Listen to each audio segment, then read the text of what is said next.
Hey everyone, welcome to the very first episode of the Heart of New Jersey podcast. I'm your host, Lydia, and I'm super excited to be starting things off with you. This podcast is all about showcasing the best of Somerset County, our foods, our events, our hidden gems, and much more. So today we're diving into some exciting things that we've got coming up in Somerset. And to help me break everything down that you need to know, I'm thrilled to have my amazing coworker, Melissa, here with me. She's the face of Somerset County tourism and knows all the ins and outs of what's coming this season. So let's get into it. Thank you, Melissa, for being here with us today. Thank you for having me. So I wanted to start off with something super exciting that we've got going on. So let's talk Sip and See Somerset. Sip and See has been huge since 2022, but for those who are unfamiliar with what the Sip and See Somerset campaign is, would you mind just giving us a little bit of information about it? Awesome. Yeah, so Sip and See Somerset, that is our version of an ale trail. So back when it started in 2022, we had 6 locations on it. So that included a cidery, Burnt Mill Cider, a distillery, Bellamar Distillery, and then 4 breweries. So Flounder Brewing, Village Brewing, Jersey Cyclone, and Brooks Brewery. And we really, the whole purpose of the program being Sip and See, we wanted to give visitors and residents too a tool to better plan their visit. So a visitor coming into the area, they don't really necessarily know what's going on. They don't know the events. They don't know a lot of the other amenities that we have. Restaurants in New Jersey, you can bring food into a lot of the breweries so that, you know, it's also a nice way to pair our restaurants with our breweries. But we wanted to give them a better tool to plan their day. So there's nothing like driving 2-3 hours to a brewery, spending an hour and saying, What's next? Yeah. Yeah. So that was really the purpose behind the tool. This coming season and for 2025, we're really excited to add on 7 restaurants. And a lot of these restaurants, they were selected because they have really interesting either drink specialties, cocktails. They offer a large variety of craft beer, but it was a good way to tie our restaurant partners into the program. And it also gives, you know, any of the trekkers on the trail a really great opportunity to even earn more prizes. So this time going around, you know, with 6 locations, you would only have 1 prize. But now, because we've had so many new locations join, we're doing a tumbler that a trekker can get if they get to 6 locations. And if they complete the whole trail, now they'll get a hoodie. And the hoodie was specially designed by local Somerville artist Chad Van Dal. So it's something that we're really excited to offer. We're really excited to see how it's going to expand in the future. And really, this new iteration is just hopefully the beginning of something others special. Yeah, I'm definitely really excited to see how these sweatshirts are going to turn out. Everybody loves a hoodie. I love a hoodie, and winter is coming up, so it's about to be perfect. And for anybody who's watching the podcast currently, you can see our tumblers. They are nice and big, and they're blue with a Sip and See logo, so we're really excited about those. I've had mine with me all day since I've got it. Is there anything specific that you would say is your favorite part, you know, whether that's the drinks, the food, the experience, or the prizes in general? What are you most excited for in this next Sip and See campaign? I think I'm really excited to be engaging a lot more with the restaurants and the craft beverage places. So, you know, what seasonal cocktails are being offered? What seasonal ingredients are people using within the beverages that they're going to be serving? So I think that there's definitely going to be a new way that Sip and See Somerset is marketed and interacted with both the community as well as the businesses that are participating on there. And, you know, of course, our involvement in it. So, you know, we're really just hoping that we can really showcase a lot more of what all these locations have that's so special to them. Yeah, no, I'm definitely excited to try a lot of these holiday drinks that we'll be being able to dive into. And now let's switch gears a little bit. Let's talk about something huge that's coming up within the next few years. The FIFA World Cup 2026 and the World Cup, or the Club World Cup 2025. So it's going to be right here in New Jersey, happening at MetLife Stadium, which is just 45 minutes away from us in Somerset County. So let's dive into what that means for us here. Somerset County is a prime location, close to everything that's happening, but not in the middle of all of the chaos. So how do you see this affecting tourism? So we are next 45 minutes away from MetLife Stadium, and we're also 45 minutes to an hour outside of Philadelphia. Right. So with these combined locations, they're going to see 14 games for the FIFA World Cup in 2026. And it's different from the Super Bowl in terms of visitation, because in a Super Bowl, somebody's coming for one game, one day. There's going to be over 1 million people coming through New Jersey that are going to be staying. Some might stay for a couple of days, some might stay a couple of weeks, some might stay a couple of months. And so these people that are staying for a longer period of time, they're going to be looking for something to do. So from a visitation perspective, it's definitely something that our businesses can capitalize on.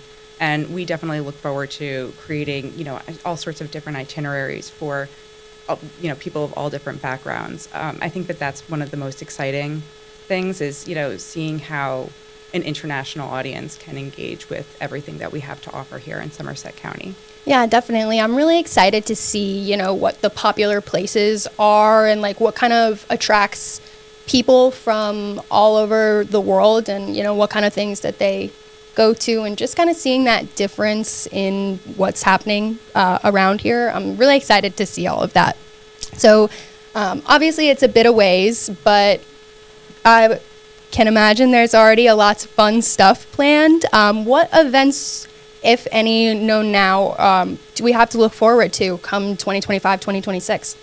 We do really want to activate the local community, and of course visitation, it goes without saying, visitors, we want to engage with them as well, but we really look forward to having our own community fan zones and watch parties, and we really want to make it an engaging opportunity for not only the businesses, but the residences, of course. This is a once in a generation opportunity that is being presented, and there's such incredible opportunity. So it's just going to be a really exciting time.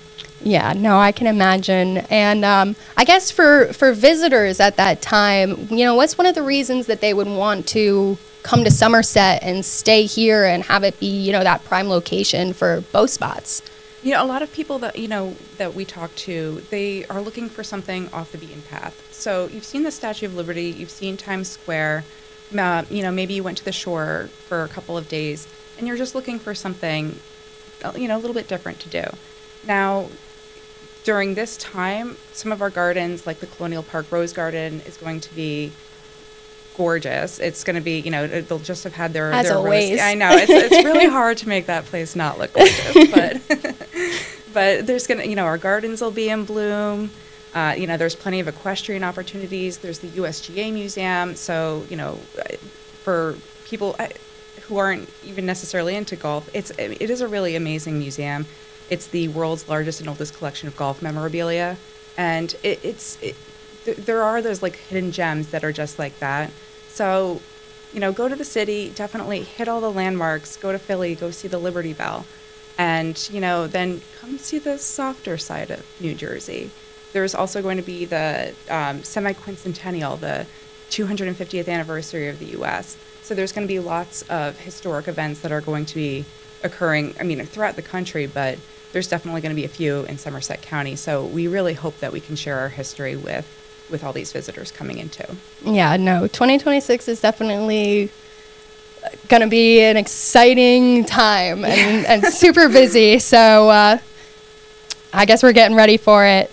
Now, I have to ask also at the same time, I'm personally not the biggest soccer fan. Hopefully, I'll be able to get more into it before the World Cup makes its way over to MetLife. I'm going to try. But I know you are a bigger soccer fan. So I must ask, are you looking forward to any team, playing, or any players specifically, hopefully, rising to the top? Yeah, of course, I'm a big USA fan. I think my husband would might give me a dirty look if I didn't say Honduras. They gotta qualify first, you know. Other than that, I mean, of course, you know, seeing how Argentina, they were just the champions in 2022. So really looking forward to see how they perform this time around. Club World Cup, we are full on Barcelona and Manchester City. So that is who I'm rooting for. That's exciting. Well, I mean, clearly 2026 and the World Cup and the Quincentennial are going to bring a lot of excitement to Somerset County coming soon. So something to really look forward to. Definitely.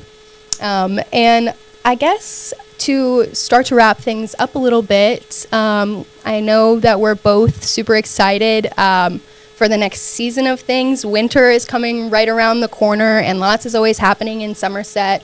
There's a lot to look forward to in terms of holiday markets and all the different cozy indoor activities that we have going on. You know, winter obviously means that everybody starts to go indoors, I guess, for the most part. Some people are active in the winter, but, you know, what are some good indoor activity spots that you would suggest for families or even couples when they're trying to find new things to do that aren't so outdoors? Because I know a lot of what goes on here is, you know, parks, gardens, but what are the more indoor activities for wintertime? I mean, I really can't stress Iron Peak Sports and Events in Hillsborough enough. I mean, talk about hitting like every market you can. Yeah. They have the ninja course, the climbing walls, you know, all the fields, the arcade. But just recently they opened their own beer garden too, and they have the duck bowling. So and I've got to say, you know, I went to go grab a drink over there, and the drink was really good. So That's important. It's super important, and the prices were really fair. And I live like 10 minutes away, so I mean, that you know, just probably give them my wallet, you know.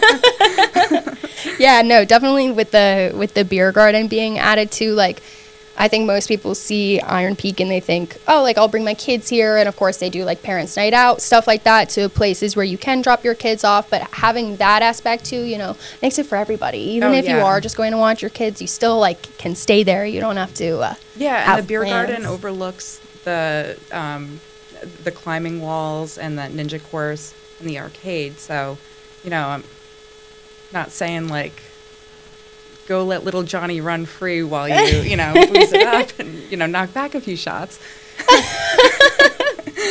I mean, maybe delete that part. Keep it in, whatever. I mean, I bet after a couple of shots that you would be like, maybe I could get on that ninja course. Probably. Yeah, that would be me for sure. So, yeah, no, I love Iron Peak.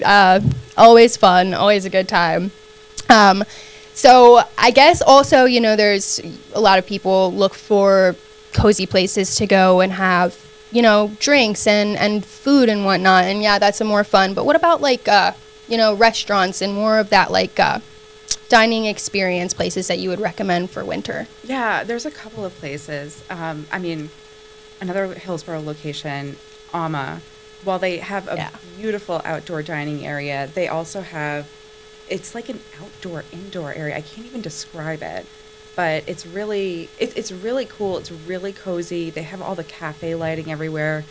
I mean, it's pizzas, pastas, you know, all homemade. It's, I mean, top. I'm obsessed. And then there's like, I mean, places like the Grain House that have that like super rustic feel.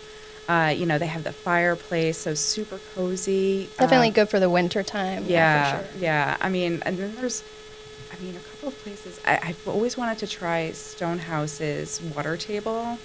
I know. It looks so cool. It does. It looks really cool. One day. Yeah, one day I'll try that. But I mean, that's another location. I mean, amazing ambiance. Like, I mean, very cool, like, indoor and outdoor experiences, but I guess I'm a sucker for a cozy fireplace. Yeah, no, it's got one. necessary sometimes, especially when it gets freezing here. Another great thing about winter that, you know, everybody loves, and of course, you know, Christmas time, everybody goes frantic when it comes to shopping and and getting out there and getting all that done. I know we have a lot of winter markets and vendor stuff that goes on. So what are some of those winter markets that we can look forward to? Well, the Kringle Market at Flounder, or Flounder's Kringle Market. It's their fourth one. I have to say the vendors that they have are really, they're sourced very well. And, you know, have a beer while you walk around the market. It's not a bad sell. No. And I mean, of course, Somerville. I know they're doing a lot more, you know, this holiday season. The Jubilee is always a really great time. So it should be really exciting to see what downtown Somerville has coming up. Yeah, no, definitely. Well, I know that those sometimes the winter markets, like the Crinkle Market, for example, is an outdoor event for the most part. What are other? I know some people do like to spend that time outdoors in the winter. You know, stay active and whatever. What about other outdoor activities that people can involve themselves in the winter time? Yeah. So if you're looking for outdoor, I am a snowshoer.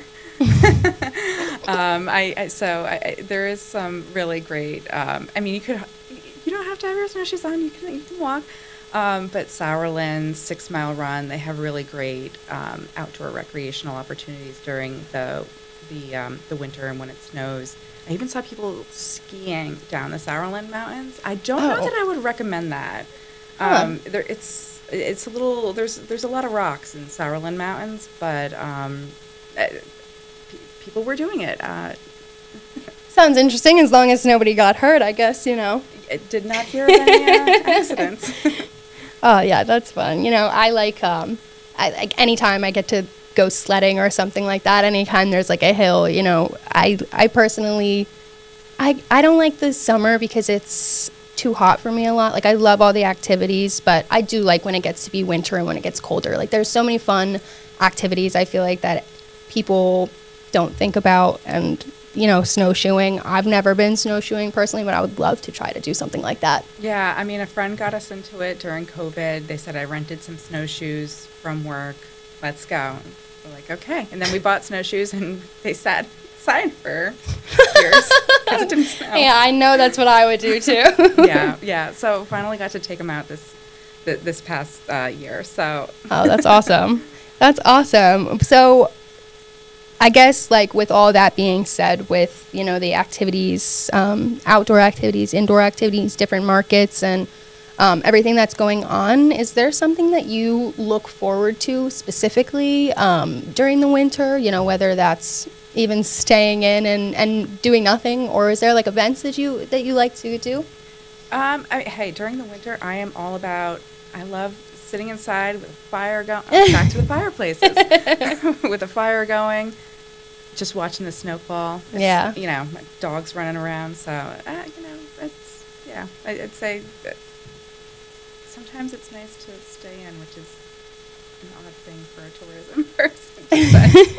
No, I love to get a good snow day. I just hate, the worst thing is just when it's too much of a snow day and then all of a sudden the power's out. Yeah, no, that's, we have boundaries. Yeah, now you can't do anything. No. It's the movie night's now canceled. Yeah, so that's rough. Yeah. But like I said, I love the winter, and there are so many fun things that come with the winter, and clearly there's so much that's going to be happening in Somerset County this year, so we're excited. One fun activity is, there's one fun activity that I really liked in the Environmental Education Center, and that's their maple sugaring that they do right. from, I think it's January through March. A lot of fun, it's a great family event, but they really take you and, it's super interactive, but just showing you how to tap the trees and going through the history of it. They do an awesome job, so. I've always wanted to do that. I really need to get over there and do it. Yeah, it's cool. Yeah, it looks cool. It just, like, it's different. Yeah, so. Yeah. It's something, it's not an activity you might necessarily think to always do. Yeah, but they always have cool things like that, things that are super niche, I feel like. And yeah, the Park Commission, they have a pretty rockin' calendar set up, so. Yeah, definitely. Well, Melissa, thank you so much for joining us today. Thank you guys. Everybody for joining us today. Don't forget to check on our website for all event details we have going on and all things Somerset County. We'll be back soon with more updates on what's happening here in the heart of New Jersey. So be sure to subscribe and stay updated on all things Somerset County tourism. You don't want to miss out on the next episode. So bye for now.